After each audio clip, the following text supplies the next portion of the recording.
সাফা পর্বতের দাঁড়িয়ে আল্লাহ রসুল সাল্লাল্লাহু আলাইহি ওয়াসাল্লাম মক্কাবাসীদেরকে ডেকে বললেন, ও মক্কাবাসীরা শোনো, আবু জাহাল, উতবা, সাইবা সবাই ওই দিন আল্লাহ রসুলের ডাকে সাড়া দিয়ে সবাই সাফা পর্বতের কাছে চলে আসলেন।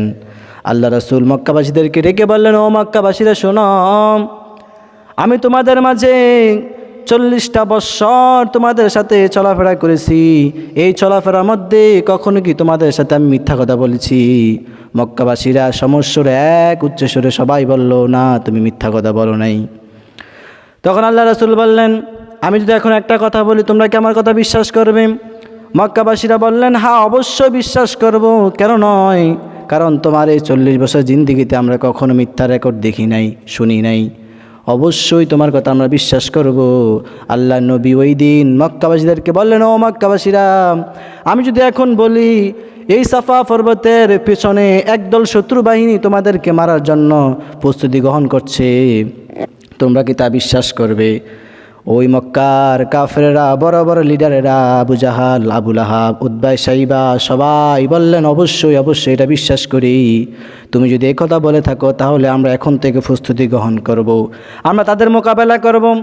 আল্লাহ নবী বললেন, তাহলে আমার কথা তো আপনারা বিশ্বাস করেন, বোঝা গেছে।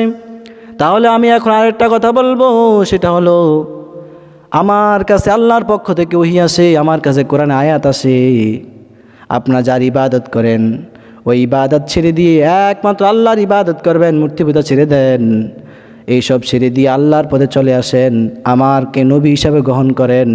আমাকে যদি নবী হিসাবে গ্রহণ না করেন তাহলে আপনারা কাল কিয়ামতের ময়দানে আল্লাহর কাঠগড়ে দাঁড়িয়ে আল্লাহর জাহান্নামে যেতে হবে। এই জন্য আমার কথা মানতে হবে।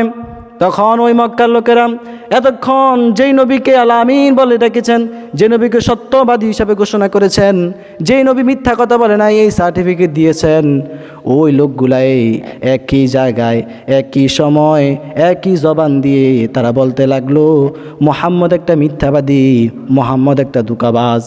মুহাম্মদকে আমরা এতদিন বিশ্বাস করেছিলাম, যেই মুহাম্মদকে আমরা আল আমিন বলে ডাকতাম, ওই মুহাম্মদ আমাদের সাথে বিশ্বাসের ঘাতকতা করেছে।